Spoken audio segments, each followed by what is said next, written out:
Hello my dear gorgeous friends, ಮತ್ತೊಮ್ಮೆ ಒಂದು cup coffee ಜೊತೆ ಈ ನಿಮ್ಮ ಸುಮ.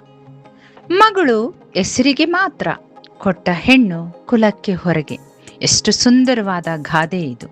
ಹೌದು, ಕುಲಕ್ಕೆ ಹೊರಗೆ ಇರ್ತಾಳೆ ಅಷ್ಟೆ, ಆದರೆ ಹುಟ್ಟಿದ ಬಟ್ಟೆಯಿಂದ ಹಿಡಿದು ಸತ್ತಾಗ ಕೊನೆಯ ಸೀರೆ ಕೂಡ ತವರು ಮನೆಯಿಂದ ಬರುತ್ತದೆ. ಸತ್ಯ ಅಲ್ವಾ ಸ್ನೇಹಿತರೆ? ಪ್ರತಿಯೊಂದು ಘಟನೆ, ಸಮಸ್ಯೆಯಿಂದ ಒಂದು ಜೀವನ ಅನುಭವವಂತೂ ಖಂಡಿತ ಬದುಕಿಗೆ ದೊರೆಯುತ್ತದೆ. ಮೊನ್ನೆ ಹೀಗೆ ಒಬ್ಬ ಹಿರಿಯ ವ್ಯಕ್ತಿಯನ್ನ ಭೇಟಿ ಮಾಡುವಂತಾಯಿತು. ಆತನ ಕುಟುಂಬಕ್ಕೆ ಹಿರಿಮಗ, ದೊಡ್ಡ ಅಣ್ಣ, ತಂದೆ ಇಲ್ಲದ ಮನೆಗೆ ತಂದೆ, ತಾಯಿಗೆ ಒಳ್ಳೆ ಸ್ನೇಹಿತ, ಒಡ ಹುಟ್ಟಿದವರಿಗೆಲ್ಲ ಅಪ್ಪನಂತ ಅಣ್ಣ. ಎಷ್ಟು ಸುಂದರ ಅಲ್ವೇ ಈ ಪದಗಳನ್ನು ಕೇಳಲು? ಆದರೆ ಎಂದಾದರೂ ನಾವು ಯೋಚಿಸಿದ್ದೇವಾ? ಅಣ್ಣನ, ಹಿರಿಮಗನ, ಹಿರಿಹಣ್ಣನ ಮನೆಗೆ ಹಿರಿಮಗನಾಗಿ ಇರುವ ಈ ಮಗ ಎಂದಿಗೂ ಯಾರೊಂದಿಗೂ ಹಂಚಿಕೊಳ್ಳದ ಆತನ ಭಾವನಾತ್ಮಕ ಸತ್ಯಗಳು ಏನಿರಬಹುದೆಂದು. ಹೌದು ಸ್ನೇಹಿತರೆ, ಅಣ್ಣ ಎಂಬುದಾಗಿ ಗುರುತಿಸಲ್ಪಡುವ ಈ ಹಿರಿಮಗನ ಒಂಟಿತನ ನೀವು ಅರಿತಿರುವಿರಾ? ಹೌದು, ಎಲ್ಲರಿಗೂ ಬೆನ್ನೆಲುಬಾಗಿ ನಿಲ್ಲುವ ಹಿರಿಯ ಮಗನಿಗೆ ತನಗೊಂದು ಬೇಸರವಾದಾಗ ತಲೆಹಿಟ್ಟು ಮಲಗಲು ಒಂದು ಹೆಗಲು ಸಿಗೋದಿಲ್ಲ. ಸತ್ಯವೇನೆಂದರೆ, ಅವನ ಯಶಸ್ಸನ್ನ ಎಲ್ಲರೂ ಸಂಭ್ರಮಿಸ್ತಾರೆ, ಆದರೆ ಅವನ ಆತಂಕವನ್ನ ಯಾರೂ ಗಮನಿಸುವುದಿಲ್ಲ. ತಾಯಿಗೆ ಬಿಟ್ಟರೆ ಯಾರ ಗಮನಕ್ಕೂ ಬಾರದು ಅವನ ಒಂಟಿತನ. ಆರ್ಥಿಕ ಭದ್ರತೆ ಈ ಮಗನಿಂದಲೇ. ಈ ಜೀವನ, ಅಕ್ಕ ತಂಗಿಯರ ಮದುವೆ, ಬದುಕು, ತಮ್ಮಂದಿರ ಬದುಕು ಎಲ್ಲವೂ ಅರಿವಿಲ್ಲದೆಯೇ ಈ ಮಗನ ಹೆಗಲೇರುತ್ತದೆ ಎಂದರೆ ತಪ್ಪಿಲ್ಲ. ಈ ಮಗನಿಗೆ ಪ್ರಬುದ್ಧತೆ ಬಾಲ್ಯದಿಂದಲೇ ಬಂದು ಬಿಡ್ತದೆ. ಬಾಲ್ಯ ಬಹಳ ಬೇಗ ಮುಗಿದು ಹೋಗುತ್ತದೆ. ಆಟ ಆಡುವ ವಯಸ್ಸಿನಲ್ಲೇ ಅವನು ದೊಡ್ಡವನಂತೆ ಯೋಚಿಸಲು, ತಾಯಿಗೆ ನೆರವಾಗಲು ಶುರು ಮಾಡಿಬಿಡುವ. ತನ್ನ ಜೀವನದ ಬ್ಯಾಲೆನ್ಸ್, ಮನೆಯ ಜವಾಬ್ದಾರಿಗಳೆಲ್ಲ ಮುಗಿಯುವಷ್ಟರಲ್ಲಿ ಆತನಿಗೆ ಮದುವೆ ವಯಸ್ಸು ಮೀರುತ್ತಾ ಬಂದಿರುತ್ತದೆ. ಮದುವೆಯಾದರೂ ಹೆಂಡತಿ, ಹೆತ್ತವರ, ಒಡ ಹುಟ್ಟಿದವರ ನಡುವೆ ಮೌನವಾಗಿ ದಿನವೂ ಕಸರತ್ ಮಾಡಬೇಕಾಗುತ್ತದೆ. ಈತ ಸೈಲೆಂಟ್ ಹೀರೋ ಎಂದರೆ ತಪ್ಪಾಗಲಾರದು.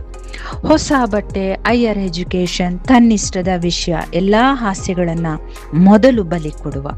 ನಗು ನಗುತ್ತಲೇ ನನಗೆ ಬೇಡ, ಅವರಿಗೆ ಕೊಡಿ ಎಂದು ಹೇಳಲು ಕಲಿತು ಬಿಡುವ.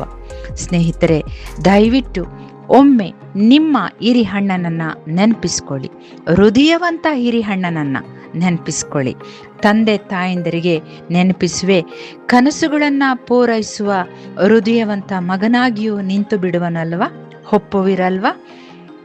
ನೋವಿನ ಕಿಮ್ಮತ್ತು ಏನೆಂದು ಯಾರೋ ನನ್ನನ್ನು ಕೇಳಿದರು.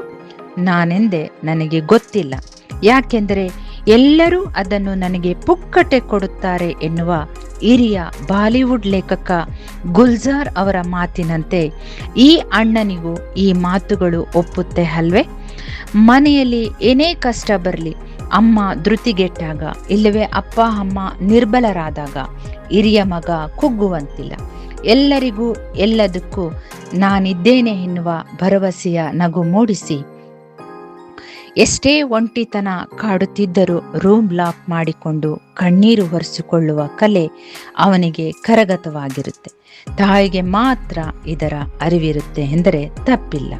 ತನ್ನ ಕಿರಿಯ ತಂಗಿ, ತಮ್ಮನಿಗೆ ಕೆರಿಯರ್ ಗೈಡ್, ಸಪೋರ್ಟ್ ಸಿಸ್ಟಮ್ ಆಗಿ ನಿಲ್ಲುವ ಧಾವಾಂತದಲ್ಲಿ ಅವನು ತನ್ನ ಸ್ವಂತ ಬದುಕಿನ ಸಮಯ ಕಳೆದುಕೊಳ್ಳುವ. ಸ್ನೇಹಿತರೆ, ಹಿರಿಹಣ್ಣನ ಬಗ್ಗೆ ಯಾಕೆ ಮಾತನಾಡುತ್ತಿದ್ದಾರೆ ಸುಮಾ ಅಂದರೆ, ಪ್ರಸ್ತುತ ಸಮಾಜದಲ್ಲಿ ಹೃದಯವಂತನಾಗಿರುವ ಅಣ್ಣ, ಯಾರು ಹೃದಯವಂತ ಅಣ್ಣನಾಗಿರುವ ಆತ ಶೋಷಣೆಗೆ ಒಳಗಾಗಿರುವ, ಸಾಲ ಸೋಲ ಮಾಡಿ ಒಡ ಹುಟ್ಟಿದವರ ಬದುಕು ಕಟ್ಟಿಕೊಟ್ಟ, ತಂಗಿಯರ ಮದುವೆ ಮಾಡಿಕೊಟ್ಟು ತನ್ನ ಸ್ವಂತ ತಂಗಿಯರಿಂದಲೇ ಪಿತ್ರಾರ್ಜಿತ ಆಸ್ತಿಗಾಗಿ, ಅದು 1 ಎಕರೆ ಅಥವಾ ಅರ್ಧ ಎಕರೆ ಅಥವಾ ಒಂದು 4 ಎಕರೆ ಇರಬಹುದು, ದಾವೆ ಹಾಕಿಸಿಕೊಂಡು ಕೋರ್ಟ್ಗೆ ಅಲೆದಾಡುವ ಈ ಅಣ್ಣ ಅಣ್ಣನ ನೆಮ್ಮದಿ ಆರೋಗ್ಯ ಕಿತ್ತುಕೊಂಡಿರುವ ಹೆಣ್ಣು ಮಕ್ಕಳಿಗೆ ಒಂದೇ ಪ್ರಶ್ನೆ: ಈ ದಿನ ನೀವು ಅನುಭವಿಸುತ್ತಿರುವ ಸುಂದರ ಬದುಕು ನಿಮ್ಮ ಅಣ್ಣ ನೀಡಿರುವ ಭಿಕ್ಷೆಯಲ್ಲವೇ?